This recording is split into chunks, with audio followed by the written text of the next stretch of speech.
today I'm going to explain exactly why you struggle to lose weight despite all your efforts trying to eat the right thing, trying to exercise and so on and so forth. After you eat your food, digestion takes place. So when digestion takes place, carbohydrate is converted into glucose or sugar.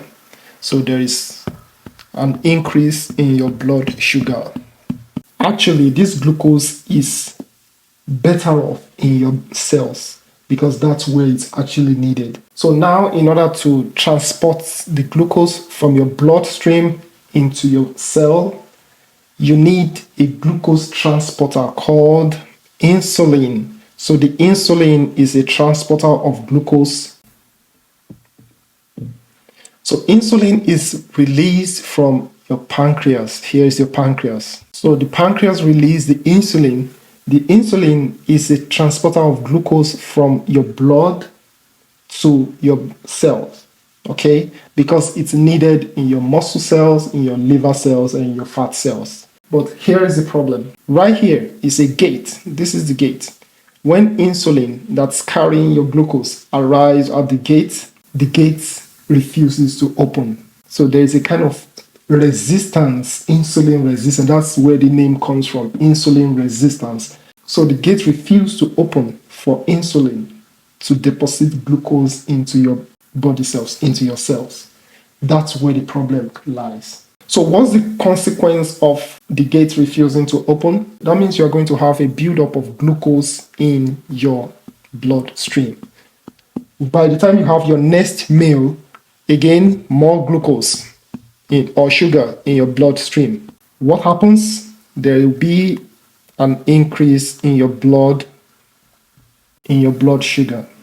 Because of the inability of the insulin to deliver glucose into your cells, there's going to be severe shortage of glucose in your muscles, in your liver cells, in your fat cells. And what's going to happen? Glucose is needed for energy, so you're going to be fatigued.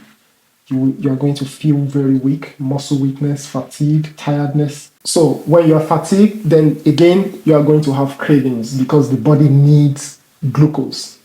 You are going to crave for more sugar, more glucose, or more carbs. And this will prompt you to eat more food. The pancreas will secrete insulin, and more insulin will be secreted because the body is desperate for glucose. There's going to be an increase in insulin in your bloodstream. And here is another problem. The presence of insulin, too much insulin in the bloodstream, because the pancreas is secreting more insulin into the bloodstream, this leads to the conversion of glucose to fat. This is called lipogenesis.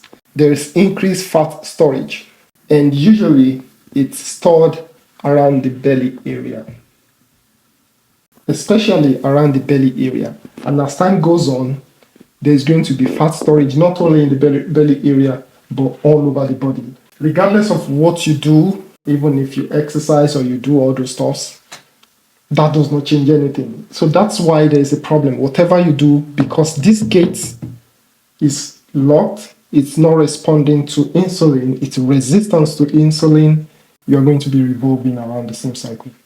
So it's going to be like a loop. Now, if you have a high blood sugar level, you have fat storage around your belly area, and you are gaining weight, and especially finding it difficult to lose weight, you may be having insulin resistance. It could lead to type 2 diabetes.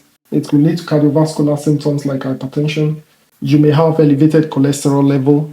You may have polycystic ovarian syndrome. The list of the complications are endless. So it's very important to address this. And how do you address this? So this is what they do in most hospitals. Because they understand that insulin transports glucose from the blood to the cells, they assume there is a shortage of insulin. So they prescribe insulin. They prescribe more insulin. Because they prescribe more insulin, the problem persists. They gain more weight. But this is what I recommend. So I recommend fasting. And this is how you should do it. 0, 0, 1. You go for a ketogenic diet. This is exactly what happens when you fast. Number one, the excessive glucose in your bloodstream will decrease. Number one. Another thing is it allows the gate to be more responsive because there's no constant stimulation. It allows the gait, the glute 4, to heal up. If you don't constantly stimulate the gait by always eating, it allows this to heal up. It allows the healing of the gait. So the gait, over time, the gait becomes more responsive. It becomes sensitive. So that increases insulin sensitivity. I recommend you just go for a prolonged fasting period.